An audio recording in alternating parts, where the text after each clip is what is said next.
ओम नमो भगवते वासुदेवाय। स्वागत है आप सभी का हमारे चैनल पर। आज है बृहस्पतिवार और आज के दिन बृहस्पतिवार का व्रत करने से, कथा सुनने से सभी प्रकार की मनोकामनाएं पूर्ण होती हैं। अगर व्रत नहीं भी रख सकते तो भी कथा तो अवश्य सुननी चाहिए, क्योंकि कथा सुनने मात्र से ही भगवान बृहस्पति देव की कृपा से धन धान्य सुख सौभाग्य में वृद्धि होती है। तो कथा तो अवश्य ही सुननी चाहिए। और आज के वीडियो में हम आपको बृहस्पतिवार व्रत की कथा सुनाएंगे। तो अगर कथा पसंद आती है तो लाइक करके शेयर करिए, साथ ही साथ इसी प्रकार की व्रत कथाएं सुनने के लिए चैनल को भी सब्सक्राइब कर लीजिए। तो आइए शुरू करते हैं बृहस्पति देव की कथा। प्राचीन समय की बात है। भारत में एक राजा राज्य करता था। वह बड़ा प्रतापी और दानी था। वह नित्य प्रति मंदिर में भगवत दर्शन करने जाता था। ब्राह्मण और गुरु की सेवा किया करता था। उसके द्वार से कोई भी याचक निराश होकर नहीं लौटता था। प्रत्येक गुरुवार को व्रत रखता एवं पूजन करता था। हर दिन गरीबों की सहायता करता था। परंतु ये सब बातें उसकी रानी को अच्छी नहीं लगती थी। वह ना व्रत करती और ना किसी को एक भी पैसा दान में देती थी, और राजा से भी ऐसा करने को मना किया करती थी। एक समय की बात है। राजा शिकार खेलने वन को चले गए। घर पर रानी और दासी थीं। उस समय गुरु बृहस्पति साधु का रूप धारण करके राजा के दरवाजे पर भिक्षा मांगने आए। साधु ने रानी से भिक्षा मांगी तो वह कहने लगी, हे साधु महाराज, मैं इस दान पुण्य से तंग आ गई हूँ। इस कार्य के लिए तो मेरे पति देवी बहुत हैं। अब आप ऐसी कृपा करें कि सारा धन नष्ट हो जाए और मैं आराम से रह सकूं। साधु रूपी बृहस्पति देव ने कहा, देवी, तुम तो बड़ी विचित्र हो। संतान और धन से कोई दुखी नहीं होता, इसको सभी चाहते हैं। पापी भी पुत्र और धन की इच्छा करता है। अगर तुम्हारे पास धन अधिक है तो भूखे मनुष्यों को भोजन कराओ, प्याऊ लगवाओ, ब्राह्मणों को दान दो, धर्मशालाएं बनवाओ, कुआं, तालाब, बावड़ी, बाग, बगीचों आदि का निर्माण करवाओ, निर्धनों की कुंवारी कन्याओं का विवाह कराओ, साथ ही यज्ञ आदि करो।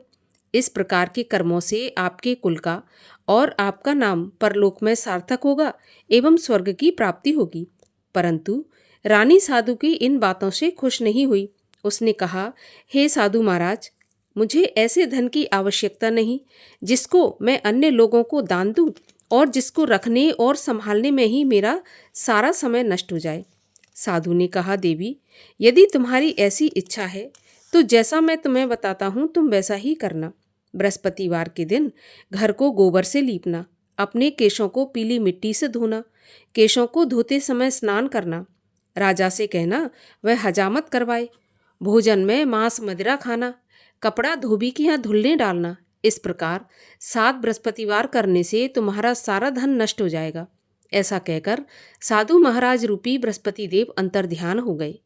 रानी ने साधु के कहने के अनुसार 7 बृहस्पतिवार वैसा ही करने का विचार किया। साधु के बताए अनुसार करते हुए केवल 3 बृहस्पतिवार ही बीते थे कि उसकी समस्त धन संपत्ति नष्ट हो गई। भोजन के लिए दोनों समय परिवार तरसने लगा, सांसारिक भोगों से दुखी रहने लगा। तब वह राजा रानी से कहने लगा कि हे रानी, तुम यहाँ पर रहो, मैं दूसरे देश में जाता हूँ, क्योंकि यहाँ पर मुझे सभी मनुष्य जानते हैं, इसलिए मैं यहाँ पर कोई कार्य भी नहीं कर सकता। ऐसा कहकर राजा परदेश चला गया। वहाँ जंगल से लकड़ी काट कर लाता और शहर में बेचता। इस तरह जीवन व्यतीत करने लगा। इधर राजा के बिना रानी और दासियां दुखी रहने लगीं। किसी दिन भोजन मिलता और किसी दिन जल पीकर ही रह जाती। एक समय रानी और दासियों को 7 दिन बिना भोजन के व्यतीत हो गए तो रानी ने अपनी दासी से कहा, दासी, यहाँ पास के नगर में मेरी बहन रहती है, वह बहुत धनवान है। तू उसके पास जा और वहाँ से 5 सेर बेझर मांग कर ले आ, जिससे कुछ समय के लिए गुजर हो जाएगी। दासी रानी की बहन के पास गई। रानी की बहन उस समय पूजा कर रही थी। बृहस्पतिवार का दिन था। दासी ने रानी की बहन से कहा, रानी जी, मुझे आपकी बहन ने भेजा है, मुझे 5 सेर बेजर दे दो। दासी ने ये बात अनेक बार कही, परंतु रानी की बहन ने कोई उत्तर नहीं दिया, क्योंकि वह उस समय बृहस्पतिवार की कथा सुन रही थी। जब दासी को रानी की बहन से कोई उत्तर नहीं मिला तो वह बहुत दुखी हुई और उसे क्रोध भी आया। वह लौटकर रानी से बोली, रानी, आपकी बहन तो बहुत ही धनी स्त्री है, छोटे लोगों से तो बात भी नहीं करती। मैंने उससे कहा तो उसने मुझे कोई उत्तर नहीं दिया। मैं वापस चली आई। रानी बोली, दासी, इसमें उसका कोई दोष नहीं है। जब बुरे दिन आते हैं तब कोई सहारा नहीं देता। अच्छे बुरे का पता विपत्ति में ही लगता है। अब तो जो ईश्वर की इच्छा होगी वही होगा। ये सब तो हमारे भाग्य का दोष है। उधर रानी की बहन ने सोचा कि मेरी बहन की दासी आई थी, परंतु मैं उससे नहीं बोली, इससे वह बहुत दुखी हुई होगी। कथा सुनकर विष्णु भगवान का पूजन समाप्त करके वह अपनी बहन के घर आई और कहने लगी, बहन, मैं बृहस्पतिवार का व्रत कर रही थी, तुम्हारी दासी गई, परंतु जब तक कथा होती है तब तक ना उठते हैं और ना बोलते हैं, इसलिए मैं नहीं बोली। कहो दासी, क्यों गई थी? तो रानी बोली, बहन, हमारे घर पर अनाज नहीं था। वैसे तुमसे कोई बात छुपी नहीं है, इस कारण मैंने दासी को तुम्हारे पास 5 सेर बेजल लेने के लिए भेजा था। रानी की बहन बोली, बहन देखो, बृहस्पति भगवान सबकी मनोकामना पूरी करते हैं। देखो, शायद तुम्हारे घर में अनाज रखा हो। ऐसा सुनकर दासी घर के अंदर गई तो वहाँ पर उसे एक घड़ा बेझर का भरा मिल गया। तो उसे बड़ी हैरानी हुई, क्योंकि उसने एक एक बर्तन देख लिया था। उसने बाहर आकर रानी को बताया। दासी अपनी रानी से कहने लगी, रानी देखो, वैसे जब हमको अन्न नहीं मिलता तो हम रोज ही व्रत करते हैं। अगर इनसे व्रत की विधि और कथा पूछ ली जाए तो उसे हम भी किया करेंगे। दासी के कहने पर रानी ने अपनी बहन से बृहस्पतिवार व्रत के बारे में पूछा तो उसकी बहन ने बताया, बृहस्पतिवार के व्रत में चने की दाल और मुनक्का से विष्णु भगवान का केले की जड़ में पूजन करें और दीपक जलाएं, पीला भोजन करें तथा कथा सुनें। इस प्रकार करने से गुरु भगवान प्रसन्न होते हैं, अन्न, पुत्र, धन देते हैं और सभी मनोकामना पूर्ण करते हैं। व्रत और पूजन की विधि बताकर रानी की बहन अपने घर लौट आई। रानी और दासी दोनों ने निश्चय किया कि बृहस्पति देव भगवान का पूजन अवश्य करेंगे। 7 रोज के बाद जब बृहस्पतिवार आया तो उन्होंने व्रत रखा। घुड़साल में जाकर चना और गुड़ बीन लाई तथा उसकी दाल से केले की जड़ तथा विष्णु भगवान का पूजन किया। अब पीला भोजन कहाँ से आए? दोनों बड़ी दुखी हुई, परंतु उन्होंने व्रत किया था, इस कारण बृहस्पति भगवान प्रसन्न थे। एक साधारण व्यक्ति के रूप में वे 2 थालों में सुंदर पीला भोजन लेकर आए और दासी को देकर बोले, दासी, यह भोजन तुम्हारे और रानी के लिए है, तुम दोनों भोजन करना।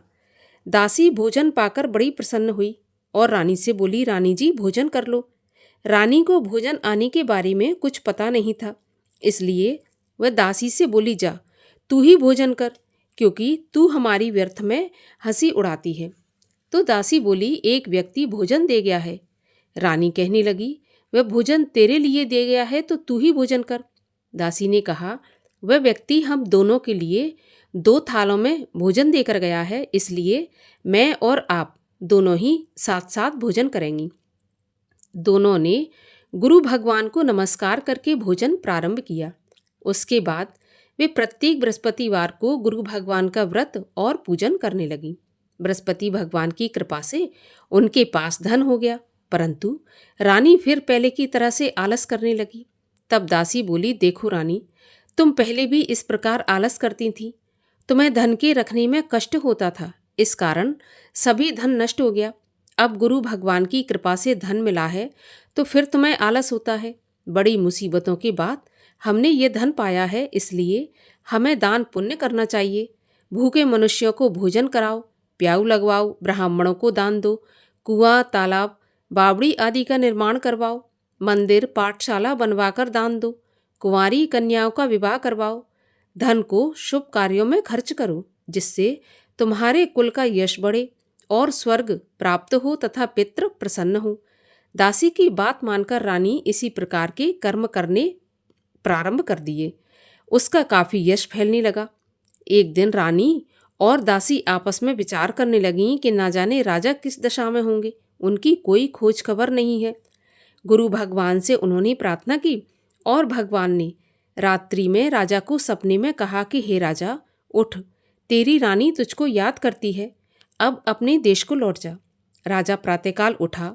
वह विचार करने लगा कि स्त्री जाति खाने और पहनने की ही साथी होती है, पर भगवान की आज्ञा मानकर वह अपने नगर को चलने के लिए तैयार हुआ। जब राजा परदेश गया तो परदेश में बहुत दुखी रहने लगा था। प्रतिदिन जंगल से लकड़ी बीन कर लाता और उसे शहर में बेचकर अपने दुखी जीवन को बड़ी कठिनता से व्यतीत करता था। एक दिन राजा दुखी हो अपनी पुरानी बातों को याद करके रोने लगा। उस जंगल में बृहस्पति देव एक साधु का रूप धारण करके आए और राजा के पास आकर बोले, लकड़हारे, तुम इस सुनसान जंगल में किस चिंता में बैठे हो, मुझे बताओ। ये सुनकर राजा के नेत्रों में जल भर आया और साधु की वंदना करके बोला, प्रभु आप सब कुछ जानने वाले हैं। इतना कहकर राजा ने साधु को अपनी संपूर्ण कहानी सुना दी। महात्मा तो दयालु होते हैं। वे राजा से बोले, राजा तुम्हारी पत्नी ने बृहस्पति देव के प्रति अपराध किया था, जिसके कारण तुम्हारी ये दशा हुई। अब तुम किसी प्रकार की चिंता मत करो, भगवान तुम्हें पहले से अधिक धन देंगे। देखो, तुम्हारी पत्नी ने बृहस्पतिवार का व्रत प्रारंभ कर दिया है। अब तुम भी बृहस्पतिवार का व्रत करके चने की दाल और गुड़ जल के लोटे में डालकर केले का पूजन करो। फिर कथा कहो या सुनो, भगवान तुम्हारी सभी मनोकामनाओं को पूर्ण करेंगे। साधु को प्रसन्न देखकर राजा बोला, प्रभु मुझे लकड़ी बेचकर इतना पैसा नहीं बचता जिससे भोजन करने के उपरांत कुछ बचा सकूं। मैंने रात्रि में अपनी रानी को व्याकुल देखा है। मेरे पास कोई साधन नहीं जिससे उसका समाचार जान सकूं, और फिर मैं बृहस्पति देव की क्या कहानी कहूं, ये भी मुझको मालूम नहीं है। तो साधु ने कहा, राजा तुम किसी बात की चिंता मत करो। बृहस्पतिवार के दिन रोज की तरह लकड़ियां लेकर शहर में जाओ। तुम्हें रोज से दुगना धन प्राप्त होगा, जिससे तुम भली भांति भोजन कर लोगे और बृहस्पति देव की पूजा का सामान भी आ जाएगा। और बृहस्पतिवार की कहानी भी इस प्रकार से है।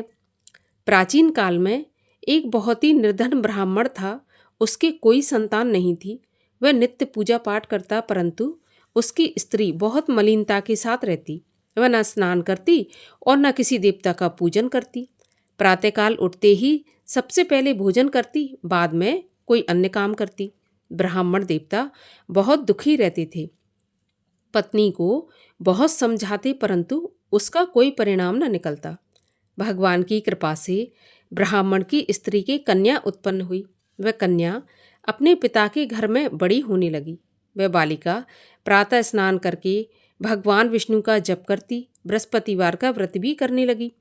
पूजा पाठ समाप्त करके स्कूल जाती तो अपनी मुट्ठी में जौ भर के ले जाती और पाठशाला के मार्ग में डालती जाती।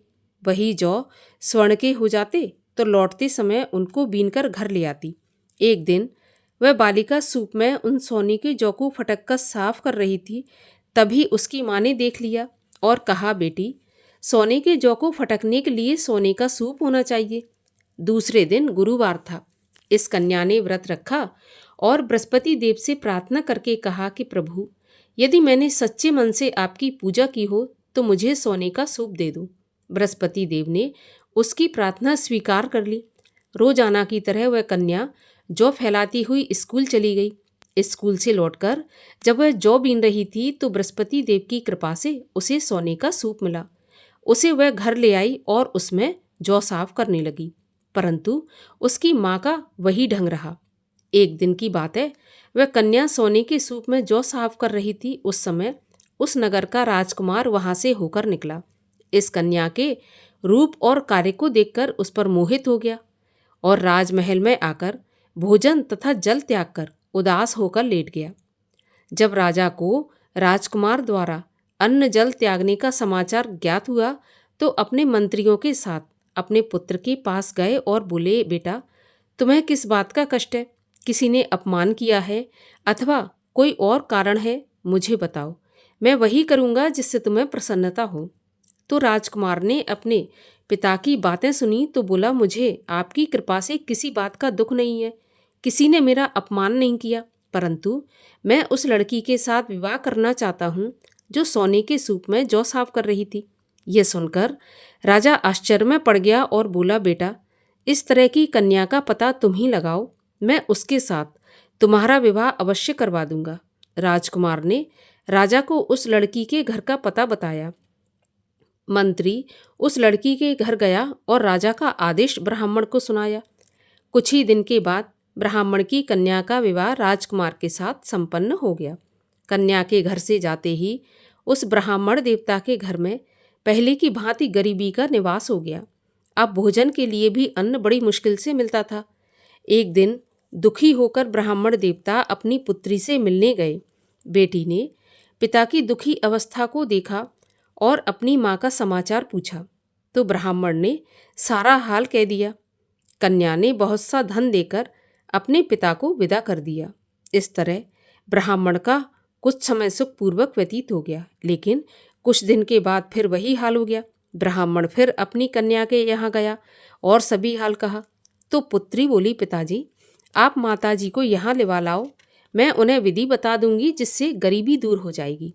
ब्राह्मण देवता अपनी स्त्री को साथ लेकर राजमहल अपनी पुत्री के पास पहुँचे तो पुत्री अपनी माँ को समझाने लगी, माँ तुम प्रातःकाल उठकर प्रथम स्नान आदि करके विष्णु भगवान का पूजन करो तो सब दरिद्रता दूर हो जाएगी। परंतु उसकी माँ ने उसकी एक भी बात नहीं मानी। वह प्रातःकाल उठकर अपनी पुत्री का बचा जूठन खा लेती थी। एक दिन उसकी पुत्री को बहुत गुस्सा आया। उसने एक रात को कोठरी से सारा सामान निकाल दिया और अपनी माँ को उसमें बंद कर दिया।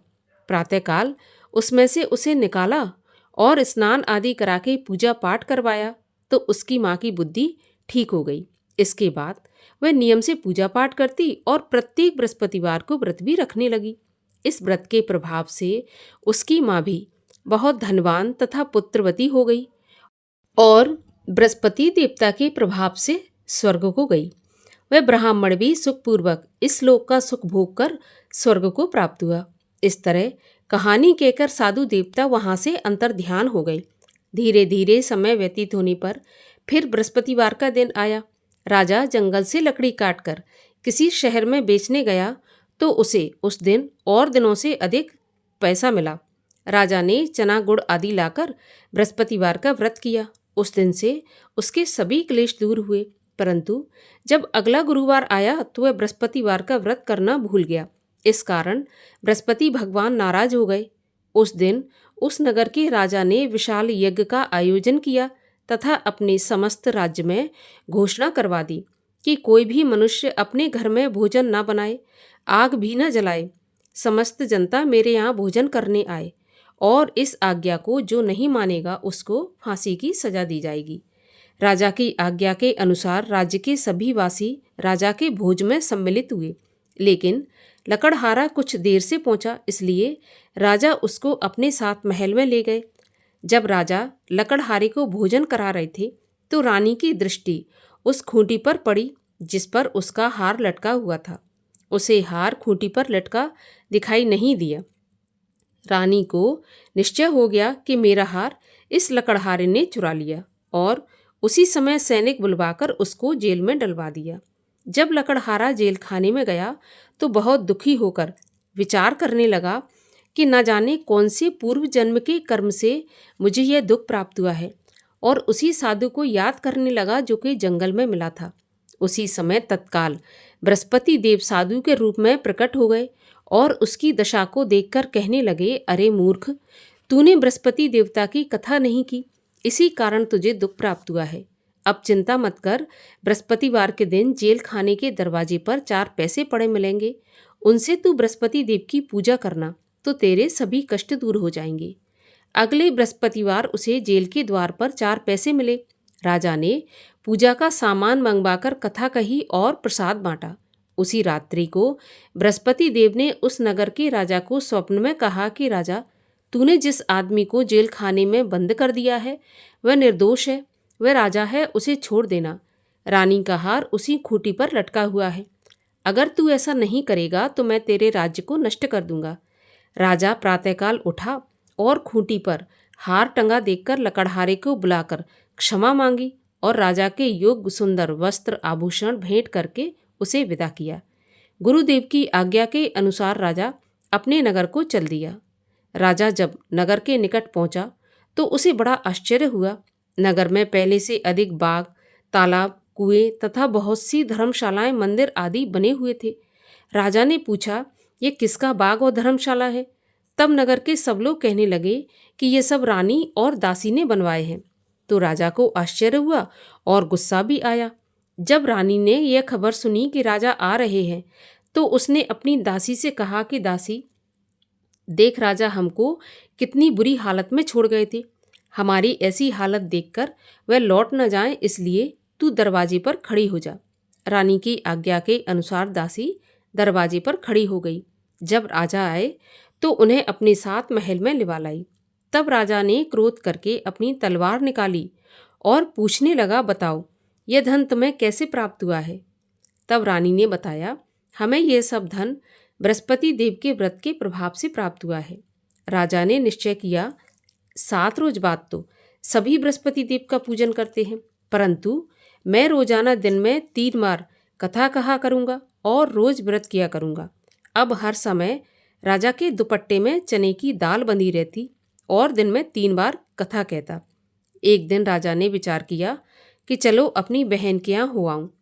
इस तरह निश्चय कर राजा घोड़े पर सवार हो अपनी बहन के यहाँ चल दिया। मार्ग में उसने देखा कि कुछ आदमी एक मुर्दे को लिए जा रहे हैं। उन्हें रोककर राजा कहने लगा, अरे भाइयों, मेरी बृहस्पतिवार की कथा सुन लो। तो वे बोले, लो, हमारा तो आदमी मर गया, इसको अपनी कथा की पड़ी है। परंतु कुछ आदमी बोले कि अच्छा कहो, हम तुम्हारी कथा भी सुनेंगे। राजा ने दाल निकाली और कथा कहनी शुरू कर दी। जब कथा आदि हुई थी तो मुर्दा हिलने लगा, और जब कथा समाप्त हुई तो राम राम करके वह मुर्दा उठकर खड़ा हो गया। राजा आगे बढ़ा, उसे चलते चलते शाम हो गई। आगे मार्ग में उसे एक किसान खेत में हल चलाता मिला। राजा उससे बोला, अरे भैया, तुम मेरी बृहस्पतिवार की कथा सुन लो। तो किसान बोला, जब तक मैं तेरी कथा सुनूंगा तब तक 4 हरैया जोत लूंगा। जा अपनी कथा किसी और को सुनाना। राजा आगे चलने लगा। राजा के हटते ही बैल पछाड़ खाकर गिर गए और किसान के पेट में बहुत जोर से दर्द होने लगा। उसी समय किसान की पत्नी रोटी लेकर आई। उसने जब यह देखा तो अपने पुत्र से सब हाल पूछा और बेटे ने सभी हाल बता दिया। तो बुढ़िया दौड़ी दौड़ी उस घुड़सवार के पास गई और उससे बोली, मैं तेरी कथा सुनूंगी, तू अपनी कथा मेरे खेत पर चलकर ही कहना।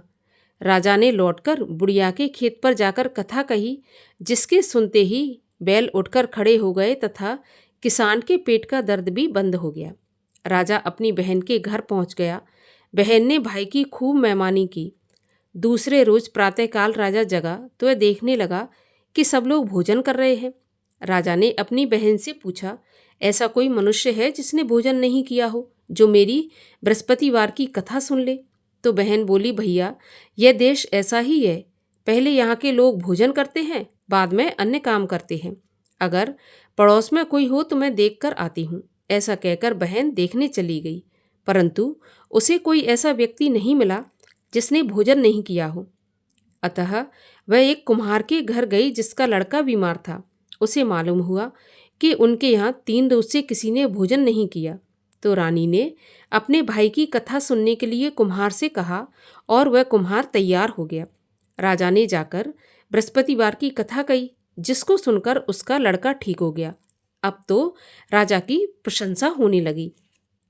एक दिन राजा ने अपनी बहन से कहा कि बहन, हम अपने घर को जाएंगे, तुम भी तैयार हो जाओ। तो राजा की बहन ने अपनी सास से अपने भाई के साथ जाने की आज्ञा मांगी। तो सास बोली कि चली जा, परंतु अपने लड़कों को मत ले जाना, क्योंकि तेरे भाई के तो कोई संतान नहीं है। बहन ने अपने भाई से कहा, भैया, मैं तो चलूंगी पर कोई बालक नहीं जाएगा। राजा ने कहा, जब कोई बालक नहीं चलेगा तो तुम क्या करोगी? बड़े दुखी मन से राजा अपने नगर को लौट आया। राजा ने अपनी रानी से कहा, हम निर्वंशी राजा हैं, हमारा मुंह देखने का भी धर्म नहीं है, और बिना भोजन आदि किए शैया पर लेट गया। रानी बोली, हे प्रभु, बृहस्पति देव ने हमें सब कुछ दिया है, वे हमें संतान भी अवश्य देंगे। उसी रात को बृहस्पति देव ने राजा को स्वप्न में कहा, राजा उठ, सभी सोच त्याग दे, तेरी रानी गर्भवती है। राजा को यह जानकर बड़ी खुशी हुई और 9वें महीने रानी के गर्भ से एक सुंदर पुत्र पैदा हुआ। तब राजा बोला, हे रानी, स्त्री बिना भोजन के रह सकती है, परंतु बिना कहे नहीं रह सकती। जब मेरी बहन आए तो तुम उससे कुछ कहना मत। तो रानी ने सुनकर हाँ कर दी। जब राजा की बहन ने यह शुभ समाचार सुना तो बहुत खुश हुई और बधाई लेकर अपने भाई के यहाँ आई। तभी रानी ने कहा, घोड़ा चढ़ाकर नहीं आई, गधा चढ़ी आई। तो राजा की बहन बोली, भाभी, मैं इस प्रकार ना कहती तो तुम्हें औलाद कैसे मिलती। बृहस्पति देव ऐसे ही है, जैसी जिसके मन में कामना है सभी को पूर्ण करते हैं। जो सद्भावना पूर्वक बृहस्पतिवार का व्रत करता है एवं कथा पढ़ता है अथवा सुनता है और दूसरों को सुनाता है, बृहस्पति देव उसकी सभी मनोकामना पूर्ण करते हैं। बृहस्पति देव उनकी सदैव रक्षा करते हैं। जो संसार में सद्भावना से गुरुदेव का पूजन एवं व्रत सच्चे हृदय से करते हैं, उनकी सभी मनोकामनाएं पूरी होती हैं। जैसी सच्ची भावना से रानी और राजा ने बृहस्पति देव की कथा का गुणगान किया तो उनकी सभी इच्छाएं बृहस्पति देव ने पूर्ण की थी। इसलिए सबको कथा सुनने के बाद प्रसाद लेकर जाना चाहिए और हृदय से उनका मनन करते हुए जयकारा बोलना चाहिए। बोलिए बृहस्पति भगवान की जय। और आइए अब करें बृहस्पति देव की आरती। ओम जय बृहस्पति देवा, स्वामी जय बृहस्पति देवा। छिन्न छिन्न भोग लगाऊं, कदली फल मेवा। ओम जय बृहस्पति देवा। तुम पूर्ण परमात्मा, तुम अंतर्यामी, जगत पिता जगदीश्वर, तुम सबके स्वामी। ओम जय बृहस्पति देवा। चरणामृत निज निर्मल, सब पातक हरता, सकल मनोरथ दायक, कृपा करो भरता। ओम जय बृहस्पति देवा। तन मन धन अर्पण कर, जो जन शरण पड़े, प्रभु प्रकट तब होकर, आकर द्वार खड़े। ओम जय बृहस्पति देवा। दीन दयाल दयानिधि, भक्तन हितकारी, पाप दोष सब हरता, भव बंधन हारी। ओम जय बृहस्पति देवा।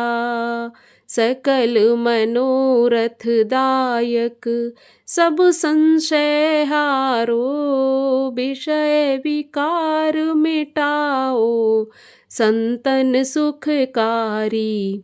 ओम जय बृहस्पति देवा।